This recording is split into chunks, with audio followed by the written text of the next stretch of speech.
Yer, what's good, YouTube? Today we are going to be talking about the winners and losers of free agency of the NBA 2022 season. Now, there's a lot that's happening, and there's a lot more of what's not happening. And today we're just going to be talking about how some things went on and why some teams are obvious losers and why some teams are kind of sneakily winners. But before we get into that, we have to understand a couple of things. One, what's the emphasis of each team going into this free agency? Someone like the Portland Trailblazers, they actually did make a lot of moves that they wanted to, and they're in a prime position to get a lot of stars that they want to as well. They could get Kevin Durant if they want to. However, a team like, let's say, the Brooklyn Nets, who wanted to be title contenders for a couple of years now, they are obviously not in that position. Well, they are still in the position to do it, but they're in a worse position than they were, let's say, even a couple of years ago when they had James Harden. So, with that in mind, it's going to be me basing it on that criteria. How bad did they have considering their expectations going into this year? Or how good they were going into this year. So let's get into it. But before we do that, like and subscribe if you want to. So for my first sneakily winner is actually the Minnesota Timberwolves. And now I know they did give up a lot for Rudy Gobert. However, I think we have to realize that they have one of the better defenses this year, even though they gave away Jared Vanderbilt and Patrick Beverly. But their defense is still solid enough to be at least one of the top half defenses going into next year, even without Rudy Gobert. And with the addition of Rudy, it makes it so that they have possibly one of the top seven-ish defenses in the league, which is really good because Rudy Gobert has never played with such good defenders in his life. With someone like Donovan Mitchell, who almost always gets blown by, especially in the later years, it's just really good to see Rudy Gobert in a team where they can actually, really guard, especially in the front court, with Cat and Jaden McDaniels. So I think that's one of the biggest winners going into this next season. However, where we're gonna follow up is by our biggest loser, and that's obviously the Brooklyn Nets. Going into this postseason or going into this free agency, we obviously knew what they needed to do. And while, yes, they have signed really good players, yes, they have made some decent moves to get, the talent that they need. We have to understand one thing and one thing only. These guys still don't want to play. If Kyrie and KD don't want to play next year, they won't. And that's just the biggest thing going into next year. The fact that they retain Kyrie and KD just means that they're just delaying the inevitable. That, or if they could somehow manage to salvage the relationship, then they'll get A because they did make a really good free agency move with TJ Warren, Bryce O'Neal, and other players. But we have to look at it just from a bird's eye view. Why did they do this? Why are they keeping these two players? And why are the trade demands for these two players so outrageous?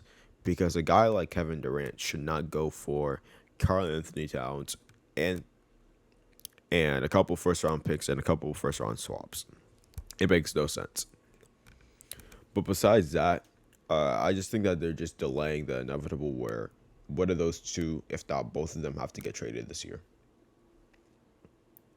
Going into a new winner, it has just been announced that James Harden is coming back on a 2-year deal. The second being a player option, and he made a $15 pay cut, which is really good to see. I think Philadelphia is a really big winner. Stashing up PJ Tucker, getting up Daniel House. Even with the offseason where Joel Embiid and James Harden could get fully healthy, I think that's really good going into next year. If James Harden is really good next year, not even just 2020 James Harden, but at least 2021, I think we're going to see a really good thing, really good situation. But the thing is, we have to still be very cautious about the hamstring. The hamstring will make or break the Philadelphia 76ers season. Going into another loser, we got the Miami Heat. Now, I know that they made the Western or the Eastern Conference Finals last year. I know that they were able to prove me wrong. But that still doesn't deny the fact that they are looking at a roster that just hasn't been getting better in terms of what their position is. They do need a really good shooting guard, or not a shooting guard, a really good shot creator next to Bam and Jimmy Butler. So, you know, a game 7 doesn't happen like they had last year, where it was literally just Bam Adebayo and Jimmy Butler. They also need internal improvement from Tyler Hero and Bam going forward. But I think the biggest thing that they need, besides the shot creation, is the permanent four next to Bam Adebayo. And they have not gotten any single one of those things except for maybe the internal improvement. It's just looking like they're passing up on really key options. Danilo Gallinari will probably be one of the bigger signings if the Miami Heat were to sign him, because he's actually a lot more compatible with Bam at the four, and that would actually be really good for the team. And I think that would make them winners. But they still haven't addressed it, and it's really concerning.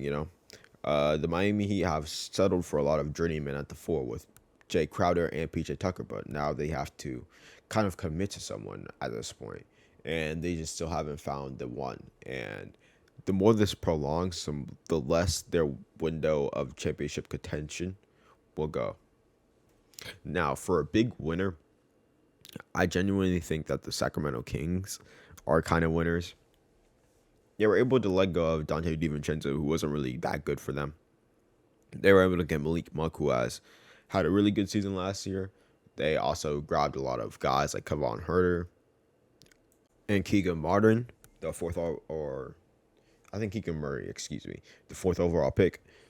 We could at least understand that these guys are going to be a better shooting team than they were last year, especially with the front court or with the 2 stars of De'Aaron Fox and Sabonis. So going forward, I think that this team could even make a play-in push if Zion isn't really what we think he is in terms of how good he is producing on the basketball court and other things. So there's that.